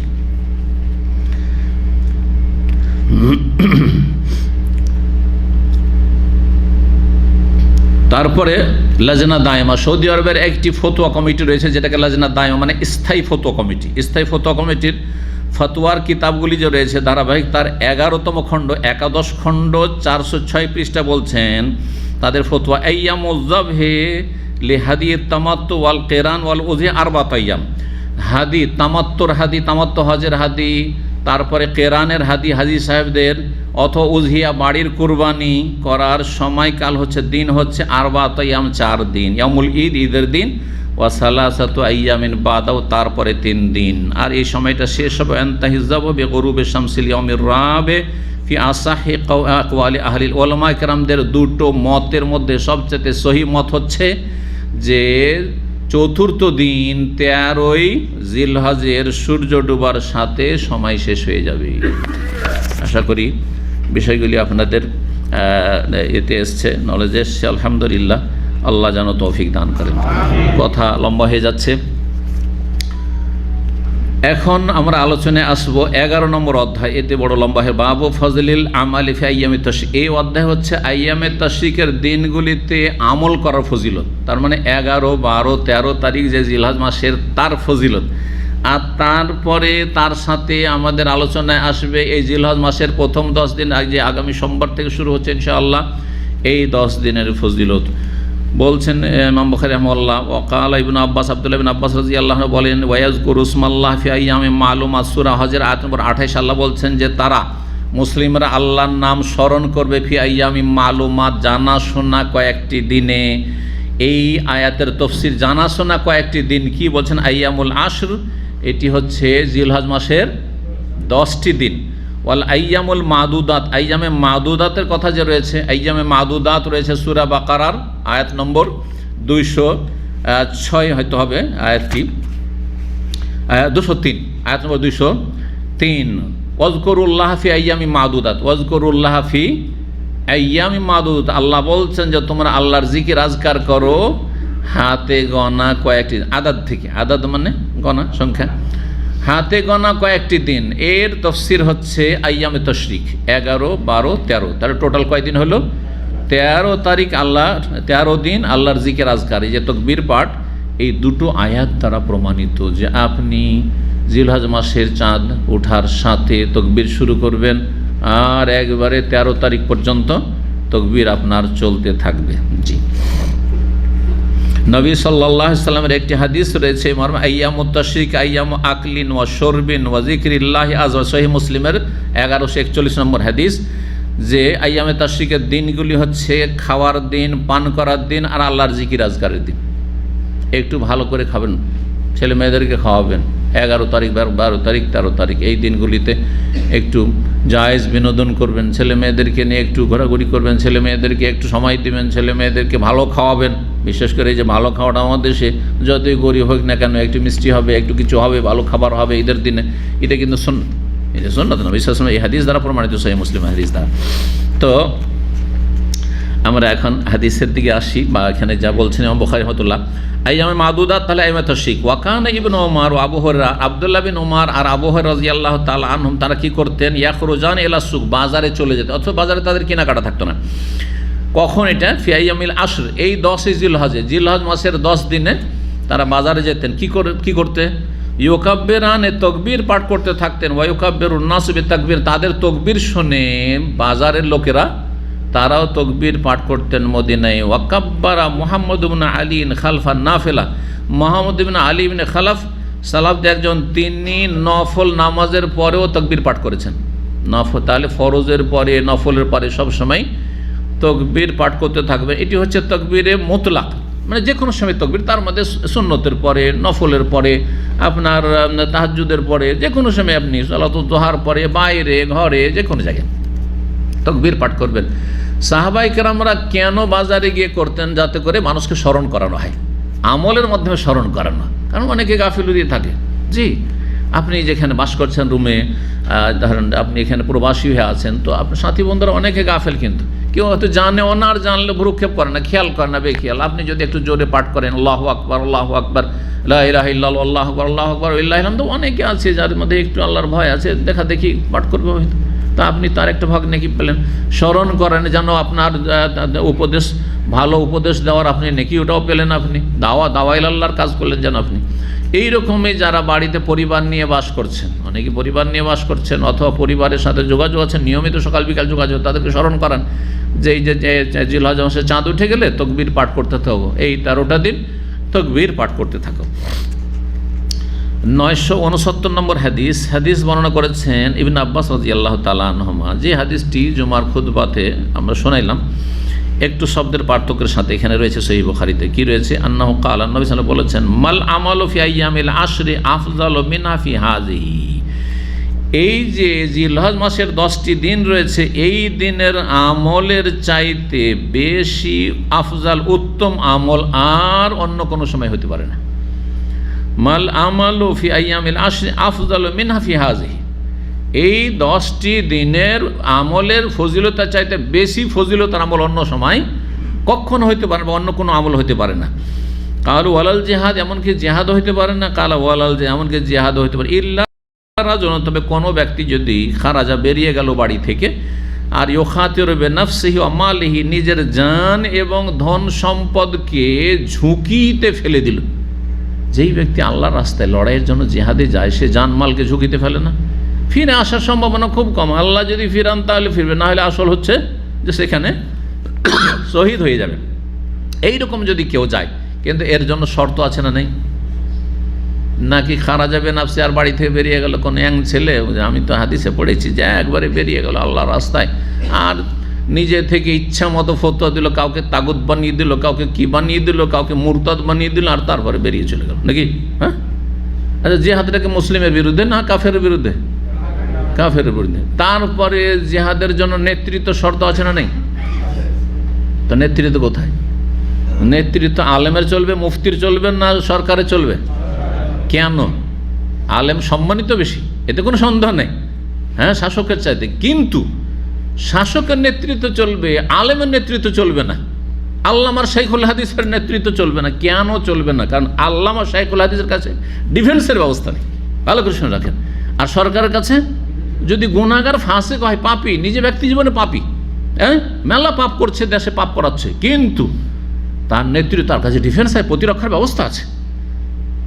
আপনি কাফের বিরুদ্ধে বেরোবেন আর কাফের বেরোবে না আপনার বিরুদ্ধে, সুতরাং বড় হিকমত আছে। হ্যাঁ, শুধু জেহাদ করে ফাসাদ করলে হবে না। জঙ্গিরা জেহাদ করে ফাসাদ করছে, সাবধান, ওই রাস্তা থেকে সাবধান করছি। এত হালকা বিষয় নয় যে জেহাদ নাম শুনেই শুধু একেবারে লাফিয়ে উঠবে না, অথচ দিনের কোনো জ্ঞান নেই। আল্লাহ বুঝার তৌফিক দান করুন। নাফসের জেহাদ করতে পারে না, ফজরে উঠতে পারে না, মোবাইলের পাপ থেকে বাঁচতে পারে না, ফেসবুকের পাপ থেকে নফসের জেহাদ করে বাঁচতে পারে না, হ্যাঁ, চোখের জেনা থেকে বাঁচতে পারে না, মনের জেনা থেকে বাঁচতে পারে না, হ্যাঁ, নফলগুলি আদায় করতে পারে না, তাহাজ্জুদের জন্য আধা ঘন্টা ঘুমের বিরুদ্ধে জেহাদ করতে পারে না, আর বলছে আমি কাফের বিরুদ্ধে জেহাদ করব। এত সোজা কথা নাকি? জি।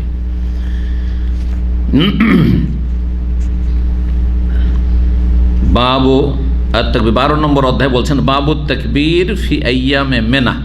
এই অধ্যায় হচ্ছে মেনার দিনগুলিতে, মানে আইয়ামে তাশরিকেও তাকবীর পাঠ করবে। ওয়াইদা গাদা এল আরাফা, আর যখন মেনা থেকে 9 তারিখের সকালে আরাফা যাবে তখনও হাজী সাহেবের তাকবীর পাঠ করবে। এই মর্মে বেশ কিছু আসার নিয়ে এসছেন, তারপর হাদিস নিয়ে এসছেন। বলছেন ওয়াকান ওমর রাদিয়াল্লাহু তাআলা আনহু ইউকাব্বিরু ফি কুব্বাতিহি বিমিনা। ওমর রাদিয়াল্লাহু তাআলা আনহু আমিরুল মুমিনিন যখন খলিফা ছিলেন, তখন তিনি তার ছোট্ট তাঁবুতে, কুব্বা বলা হয় ছোট তাঁবুকে, আর ফুস্তাদ বলা হয় বড় টেন্টকে, বড় তাঁবুকে। জি, আরবিতে মেলা শব্দ খেইমাও বলা হয়, হ্যাঁ, খেইমা, যেটাকে খিমা করছি আমরা, বলছি না খিমা? খিমা বুঝেন না? জি, কিন্তু শুধু এই খিমা না, কুব্বাও মানে খিমা, আর খিমা মানো খিমা, আর ফুস্তাদ মানো খিমা, ছোট বড়। জি, তো বলছে ফুস্তাদ মানে ছাউনি হয়, ওখান থেকেই ওমর রাদিয়াল্লাহু তাআলা কী করতেন, তার ছোট খেমাতে যেখানে অবস্থান করতেন মেনায়, সেখানে তিনি তাকবীর পাঠ করতেন। তাহলে নিজের বিছানাতে, বেডরুমে আছেন আপনি, সেখানে তাকবীর পাঠ করছেন, আপনার স্ত্রী আপনার শুনে শুনে তাকবীর পাঠ করছে, আপনি ছেলে মেয়েদের সাথে বসে আছেন, বা আপনি হলে আছেন, ছেলে মেয়েদের সাথে আছেন, যেখানে আছেন, রুমে আছেন, কোথাও আছেন, সেখানে আপনি তাকবীর পাঠ করছেন। মাঝে মাঝে তাকবীর পাঠ করবেন, যাতে আপনার এই তাকবীর শুনে অন্যরা স্মরণ করে আর তারপরে তাকবীর পাঠ করে। বলছেন যে ফায়াসমা আহলুল মসজিদ, তখন মসজিদের লোকেরা শুনতে পেত। তাহলে উমর রাদিয়াল্লাহু তাআলা যে ছোট্ট খেমাটি ছিল সেটা মসজিদে খাইফের সাথেই লাগাই ছিল, একেবারে সাথেই ছিল। তিনি এত জোরে তাকবীর পাঠ করছেন খেমা থেকে যে মসজিদের ভিতরে লোকেরা শুনতে পাচ্ছে। যখন শুনতে পাচ্ছে লোকেরা ফায়ুকাব্বিরুন, তারাও তাকবীর পাঠ করত। ওয়ায়ুকাব্বির আহলুল আসওয়াক, আর মসজিদের এই তাকবীরের ধ্বনি শুনে বাজারে, মেনার বাজারে যারা মার্কেটে আছে তারাও তাকবীর পাঠ করতো। হাত্তা তারতাজ্জা মেনা তাকবীরান, এমনকি মেনা তাকবীরের ধ্বনিতে মুখরিত হয়ে যেত। ইরতাজ্জা মানে কেঁপে উঠতো। তো আওয়াজের কম্পন হচ্ছে কি, মুখরিত হয়ে যাওয়া, চারিদিক থেকে তাকবীর আর তাকবীর, তাকবীর আর তাকবীর। এটি ছিল সালাফদের সুন্নাত, এটি ছিল হাজী সাহেবদের সুন্নাত। হাজী সাহেব ছাড়াও যারা হজে যাননি মদিনায়, তারা যেমন ইবনে ওমর আর আপনার আনাস, তারপরে আব্দুল্লাহ বিন আব্বাস, বিভিন্ন সাহাবা, আবু হুরায়রা রয়েছে, তারা কি করতো, আবু হুরায়রার কথা এখানে, ইবনে ওমরের কথা যেমন একটু আগে দেখলেন, তারা বাজারে বা রাস্তাঘাটেও তাকবীর পাঠ করতে থাকতেন। তারপরে বলছেন ওয়াকানা ইবনে ওমর, আব্দুল্লাহ বিন ওমর রাদিয়াল্লাহু তাআলা আনহুমা ইউকাব্বিরু, কি করতেন, তাকবীর পাঠ করতেন বেমেনা, মেনায়, তিলকাল আইয়াম, এই দিনগুলিতে 10, 11, 12, 13। জি। ওয়া খালফাস সালাওয়াতে, সালাতের পরে, ফরজ সালাতের পরে তাকবীর পাঠ করতেন। এটাকে তাকবীরে মুকাইয়াদ বলা হয়। এটা কখন থেকে শুরু হবে? এটা শুরু হবে যারা হাজি নয় তাদের জন্য শুরু হবে 9 তারিখ ফজর থেকে শুরু করে, 9 তারিখ ফজর থেকে শুরু করে 13 তারিখ আসর পর্যন্ত। আর যারা হাজি তারা কোরবানির দিন থেকে শুরু করবে। এই মর্মে বলছেন আম্মাল হাজ, হাজি সাহেব ফায়াবদাউ তাকবীর মুকাইয়াদ, ফরজ সালাতের পরে তাকবীর শুরু করবেন। মিন যোহরি আও মিন নাহার, কোরবানির দিন সকালবেলায় এসে তো পাথর মারলো, তাই না? কি করলো? প্রথম পাথর মারলো বড় জামানাকে, আর তারপরে কোরবানি নিজে হাতে করলে কোরবানি করলো। আর কোরবানি যদি কাউকে দায়িত্ব দিয়ে দিতে হয়ে গেছে, তাহলে তারপরে কি কাজ করবে? মাথা মুন্ডন করলো। তাহলে সকালবেলা এই করতে করতে চলে গেল। হ্যাঁ, আর ফজর তো ছিল কোথায়? ফজর কোথায় ছিল? মুজদালিফাতে ছিল, তার মেনায় আসেনি। এই জন্য শুরু করবে কখন থেকে বলছেন যে কোরবানির দিন জোহর থেকে শুরু করে, জোহর পর থেকে তাকবীর পাঠ করা শুরু করবেন কারা? হাজি সাহেবরা। ফাতোয়া ইবনে বাজ রাহিমাহুল্লাহর মজমু ফাতাওয়া 13তম খণ্ড 17 পৃষ্ঠা রয়েছে। ইবনে ওসাইম রাহমাতুল্লাহর একটি কিতাব রয়েছে শারহুল মুমতি, ফিকহের খুব বিস্তারিত, একবারে এনসাইক্লোপিডিয়ার মতো রয়েছে। সে তাতে 5ম খণ্ড 220 এবং 224 পৃষ্ঠা এই কথাগুলি রয়েছে। তাকবীরকে ওলামারা 2 ভাগে ভাগ করেছে। তাকবীরকে ওলামারা কি করেছেন?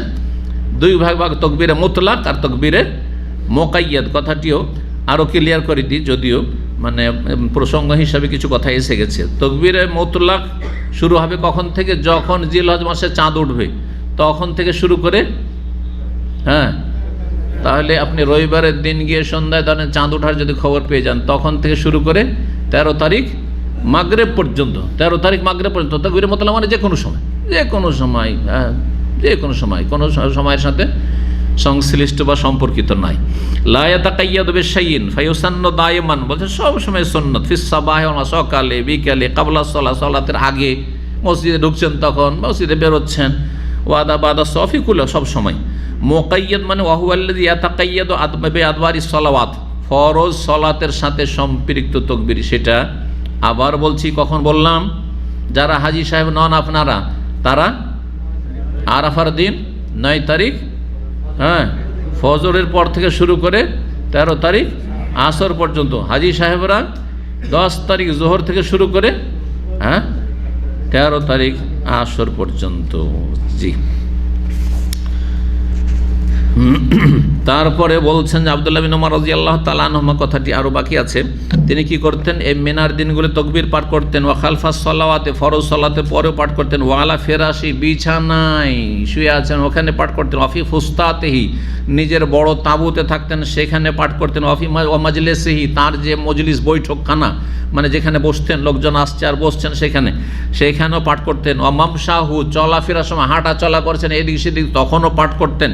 ওয়াতিলকাল আইয়াম ও জামিয়ান, এই দিনগুলি 11, 12 তারিখ সবগুলি দিনে তাকবীর পাঠ করতেন। তার আগের 10 দিন যে এগুলোতে হজের সময় যারা হজে নেই তারা এগুলোতে পাঠ করবে। কিন্তু এই 10টি দিন, আরেকটি কথা শুনে রাখেন, যারা হাজী সাহেব তারা এই জিলহজ মাসের 1 তারিখ থেকে নিয়ে 10 তারিখ পর্যন্ত তারা কি করবে? হ্যাঁ, তাদের ক্ষেত্রে যতক্ষণ এহরাম বাঁধেনি ততক্ষণ পর্যন্ত তাকবীর পাঠ করবে। তাকবীরে মুতলাক তাদের জন্য মক্কায় আছে, ধরেন 8 তারিখের আগে তো আর মেনা যায় না, ঠিক কি না? হাজি সাহেবরা ওখানে থাকবেন, তাহলে তাকবীর পাঠ করতে থাকবে তাকবীরে মুতলাক। আর তারপরে যখন 8 তারিখে এহরাম করে নেবেন, মেনায় যে গেলেন, মেনায় যারা আগে চলে গেছেন, না হলে হোটেল থেকে এহরাম বেঁধে যাচ্ছেন, এহরাম বেঁধে নেওয়ার পরে তকবীরের চাইতে বেশি উত্তম কাজ হচ্ছে তালবিয়া পাঠ করা। লাব্বাইক আল্লাহুম্মা লাব্বাইক, লাব্বাইক লা শারীকা লাক লাব্বাইক, ইন্নাল হামদা ওয়ান নি'মাতা লাকা ওয়াল মুলক লা শারীকা লাক। তবে একটি হাদিস আসছে যে আমাদের লোকেরা যারা আমরা হজে ছিলাম নবী সাল্লাল্লাহু আলাইহি ওয়াসাল্লামের সাথে, মাঝে মাঝে কেউ তকবীরও বলতো, কিন্তু কেউ না বলতো না যে তুমি ভুল করলে। তাহলে মাঝে মধ্যে হাজি সাহেবরাও তালবিয়ার মাঝখানে যে তকবীর পাঠ করে সেটা কোনো দোষণীয় নয়, তবে তাদের জন্য তার চাইতে উত্তম হচ্ছে তালবিয়া পাঠ করা, কারণ তিনি নসকে হজের এবাদতে রয়েছেন। আর হজের এবাদতের পরিচয় হচ্ছে তাতে বেশি বেশি তালবিয়া পাঠ। তো এই ছিল ইবনে ওমর রাদিয়াল্লাহু তাআলা আনহুর আমল, যে চলাফেরা হাঁটা সবসময় তিলকাল আইয়াম জামিয়ান ওয়া কানাত মাইমুনা। আরও শোনেন, মহিলাদের জন্য জানার বিষয়, নবী সাল্লাল্লাহু আলাইহি ওয়াসাল্লাম সহধর্মিণী উম্মুল মুমিনিন মাইমুনা রাদিয়াল্লাহু তাআলা আনহা কি করত? তুকাব্বিরু ইয়াওমান নাহার, কুরবানির দিনে তাকবীর পাঠ করতেন। ওয়া কানান নিসাউ ইউকাব্বিরনা, আর মহিলারা তাকবীর পাঠ করতেন খালফা আবান বিন উসমান, আবান বিন উসমানের পিছনে, মানে আবান বিন উসমান ইমামতি করছেন, মহিলারা পিছনে আছেন, তারপরে তারা তাকবীর পাঠ করতেন। কিন্তু মহিলারা উচ্চস্বরে তাকবীর পাঠ করবেন না, পুরুষরা উচ্চস্বরে তাকবীর পাঠ করবেন, কিন্তু সুর ধরে ঝাঁকে ঝাঁকে করবেন না, মানে সম্মিলিত করবেন না, যেমনটা জুমার খুতবার অনুবাদে আপনাদেরকে বলেছি। ওমর ইবনে আব্দুল আজিজ, খলিফায়ে রাশেদ ওমর ইবনে আব্দুল আজিজ রাহিমাহুল্লাহ তাআলা, তিনি তাকবীর পাঠ করতেন লায়ালিয়া তাশরিকের রাতগুলিতে মার রেজাল, অন্যান্য পুরুষদের সাথে ফিল মসজিদে তাকবীর পাঠ করতেন। 970 নম্বর হাদিস বর্ণনা করছেন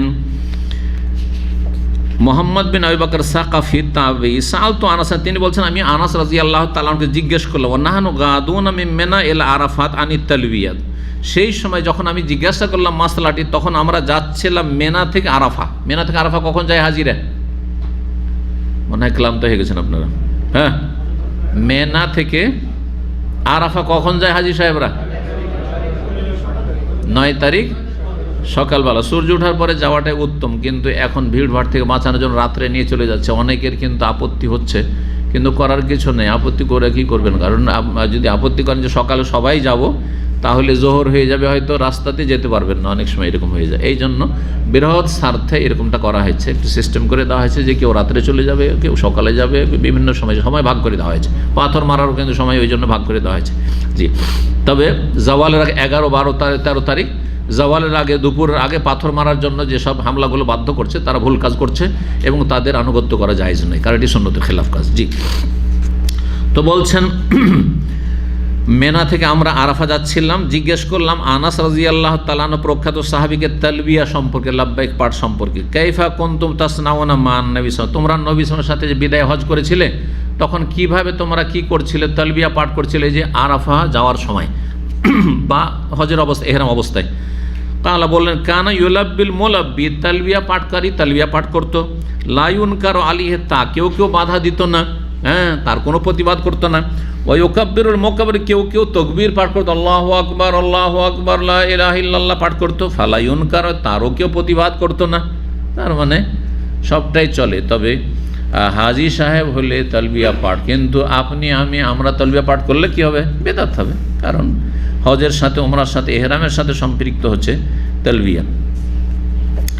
তারপরে 971 নম্বর হাদিস বর্ণনা করেছেন হাফসা রাদিয়াল্লাহু তাআলা আনহা উম্মে আতিয়া থেকে, কালা, তিনি বলছেন সাহাবিয়া থেকে, কুন্না নুমারু আন নাখরুজা ইয়াউমাল ঈদ, আমাদেরকে আদেশ করা হইতো, মহিলাদেরকে কি আদেশ করতেন? নবীর জামানায় কি আদেশ করতেন?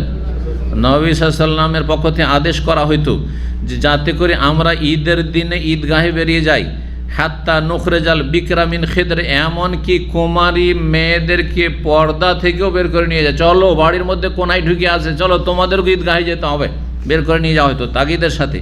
হাত্তা নুখরেজাল হুইয়াজ, এমনকি আমরা ঋতুবতী মহিলাদেরকে বের করে নিয়ে যেতাম।